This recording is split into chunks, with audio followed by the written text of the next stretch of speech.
খ্রিস্টপূর্ব ২১60 সালে ইরাকের অন্তর্গত ব্যাবিলনের উরু নামক স্থানে হজরত ইব্রাহিম আলাইহিসসালাম জন্মগ্রহণ করেন। তার পিতার নাম তারিক, চাচার নাম ছিল আজর। তখনকার অর্ধবিশ্বের অধিপতি রাজা নমরুদের একজন মন্ত্রী ছিল আজর। রাজ্যের সর্বোচ্চ এক বিশেষ সুনাম সুখ্যাতি ছিল মন্ত্রী আজরের। মন্ত্রীদের সকলেই ছিল মূর্তি পূজার ভক্ত। মধ্য বয়সে নমরুদ যখন খোদাই দাবি করে, তখন তারা সকলে নমরুদের বক্তৃত্ববৃন্দে অন্তর্ভুক্ত হয়। নমরুদ ছিল অত্যন্ত প্রতাপশালী রাজা। তার সাহসিকতা, বুদ্ধিমত্তা ও যশ ছিল ভুবন বিখ্যাত। সে নামে মাত্র যুদ্ধের মাধ্যমে সিরিয়া, তুর্কিস্তান, হিন্দুস্তান ও রোম জয় করে বিশাল ভূখণ্ডের একছত্র অধিপতি হয়। পরবর্তী সময়ে তার ভয়ে ও প্রতাপে বিনা যুদ্ধেই বহু দেশ বিজয় হয়েছিল। নমরুদ ছিল বড় অহংকারী। সে তার শক্তি, প্রতিপত্তি ও ধন সম্পদের গৌরবে একসময় খোদাই দাবি করে বসে। সে স্বর্ণ, রৌপ্য, হীরা, জহরত খচিত একখানি বিশাল সিংহাসন তৈরি করে। এই সিংহাসন তৈরির ক্ষেত্রে দেশ বিদেশের বহু কারিগর ও শিল্পীরা একাধারে 10 বছর নিরলস কাজ করে। সিংহাসনখানি 4টি হাতি বহন করত। সে এক সময় সিংহাসন সহ ভ্রমণে যেত। তখন তার সঙ্গে 4000 অশ্বারোহী সৈন্য পাহারাদারির কাজ করত। 4000 চাকর, নকর ও দাসদাসী থাকত এবং 4000 বন্ধুবান্ধব, আত্মীয় স্বজন, পরিষদবর্গ ও জ্যোতিষী সাথে থাকত। পৃথিবীতে 4 জন রাজা বাদশাহ প্রায় সমগ্র বিশ্বের একচ্ছত্র রাজত্ব করেছেন। তার মধ্যে 2 জন মুসলমান, হজরত সুলাইমান আলাইহিসসালাম এবং অপরজন সেকান্দার জুলকারনাইন। বাকি 2 জন ছিল কাফের, একজন নমরুদ, অপরজন বক্তে নসর, ফিরাউন। নমরুদ ও বক্তে নসর নিজ নিজ রাজত্বকালে শক্তির দাপটে সমস্ত ধর্মকর্মের বিলুপ্তি সাধন করে নিজ নিজ প্রভুত্ব প্রতিষ্ঠিত করে। নমরুদ দেবদেবীকে নিজের সহকারী বলে ঘোষণা দিয়েছিল। সে জনসাধারণকে দেবদেবীর পূজা অর্চনায় বাধা প্রদান ন করত না, বরং উৎসাহ প্রদান করত। একদা নমরুদ রাজ দরবারে এসে বসল। তখন তার পরিষদবর্গ ছিল খুবই বিমর্ষ। কেউ কোনরূপ কথাবার্তা না বলে চুপচাপ বসেছিল। অন্যান্য দিন রাজা দরবারে আসার সঙ্গে সঙ্গে পরিষদবর্গ বিভিন্ন রকম কবিতা ও গান গেয়ে রাজার মন তুষ্ট করত। কিন্তু আজকে সকলে ছিল নীরব। তাই রাজা জিজ্ঞেস করল, তোমাদের কি হয়েছে? তোমরা একেবারে বিমর্ষ হয়ে বসে আছো কেন? তখন একজন জ্যোতিষী বলল, হুজুর জাহাপনা, আমরা আজকে পূর্ব দিক থেকে উদীয়মান একটি নক্ষত্র দেখেছি, যা আমরা কোনো দিন আর দেখিনি।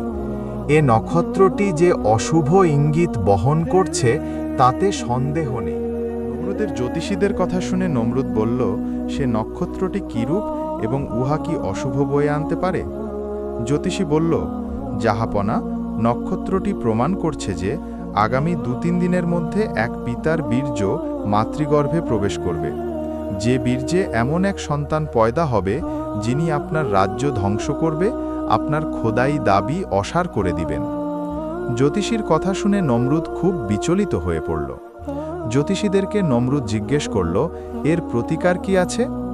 জ্যোতিষীরা বলল, জাহাপনা, এর প্রতিকার আপনি ভাল জানেন। আমরা প্রতিকারের কোনো পথ দেখছি না। তখন নমরুদ বলল, এক্ষুনি রাজময় ঘোষণা করে দাও, আজ থেকে 1 সপ্তাহ কোনো মানুষ যেন স্ত্রী সহবাস না করে। এ আদেশ অমান্যকারীকে চরম শাস্তি দেয়া হবে।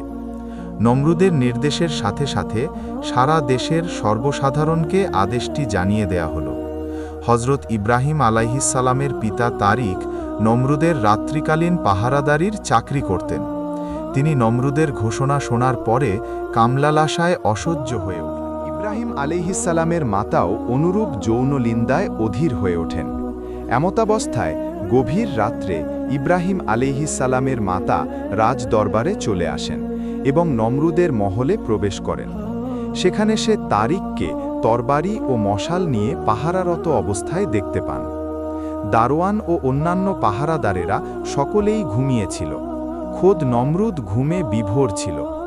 এমন সময় তারিক নিজ স্ত্রীকে দেখতে পেয়ে দাঁড়িয়ে গেলেন। হঠাৎ কে যেন তার হাতের তরবারি ও মশাল ছিনিয়ে নিয়ে বলল, যাও স্ত্রীর সাথে মিলন করে আসো। তারিক তখন তড়িৎ গতিতে নিজ শয়নকক্ষে গেলেন। পিছনে পিছনে তার স্ত্রীও কক্ষে প্রবেশ করলেন। একান্ত নীরবতার মাঝে তাদের উভয়ের মিলন ঘটল। এ মিলনক্ষণে হজরত ইব্রাহিম আলাইহিসসালামের নূর তারিকের পৃষ্ঠ হতে তার মাতার রেহেমে পৌঁছল। পরক্ষণে তারিক স্ত্রীকে সতর্কতার সাথে বাসায় ফিরে যেতে বললেন এবং নিজে নমরুদের মহলে পৌঁছে দেখেন তার বদলি লোকটি মশাল ও তরবারি নিয়ে সেখানে দণ্ডায়মান রয়েছে। তারিককে দেখা মাত্র মশাল ও তরবারি তার হাতে দিয়ে সে বিদায় হল। সকল কাজের পিছনে আল্লাহ তাআলার কুদরত ছিল সদা সক্রিয়। যেভাবে যা তিনি সম্পন্ন করতে এরাদা করেন সেভাবেই তা সম্পন্ন হয়। নমরুদ জ্যোতিষদের ভবিষ্যৎবাণী শোনার পর হতে সর্বদা দুশ্চিন্তাগ্রস্ত অবস্থায় কাটাত। 3 দিন অতিক্রান্ত হবার পরে নমরুদ জ্যোতিষীদেরকে ডাকল এবং অশুভ নক্ষত্রের পরবর্তী প্রতিক্রিয়া জানতে চাইল। জ্যোতিষীরা বলল, হে মহান প্রভু, আপনার কঠোর ঘোষণায় তেমন ফল উদয় হয়নি।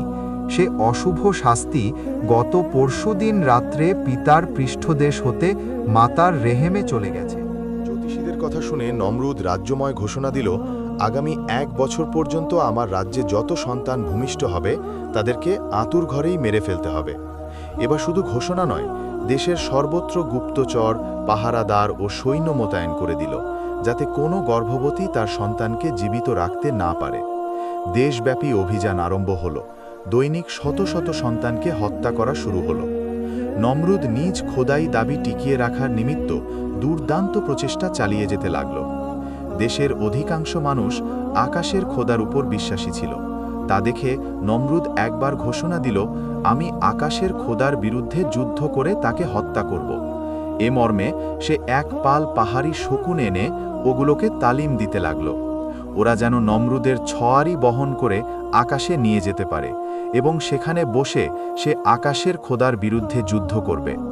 বাস্তবিকই শিক্ষাপ্রাপ্ত শকুন দ্বারা একদিন সে একটি পালকিতে চড়ে শূন্যে উঠে গেল। কয়েক ঘন্টা পরে সে রাজদরবারে নেমে এসে বলল, আকাশের খোদাকে আমি হত্যা করে এসেছি। এই দেখ, আমার নিক্ষিপ্ত তীরের মাথায় রক্তমাখা। এ কথা বলে একটি রক্তমাখা তীর প্রদর্শনের জন্য সকলের সম্মুখে রেখে দিল। দেশের সকল মানুষ তার অনুগত থাকতে বাধ্য, না হয় জীবন রক্ষা পাবে না ভেবে মানুষেরা রাজার কথায় জি হুজুর জবাব দিয়ে ক্ষান্ত থাকত।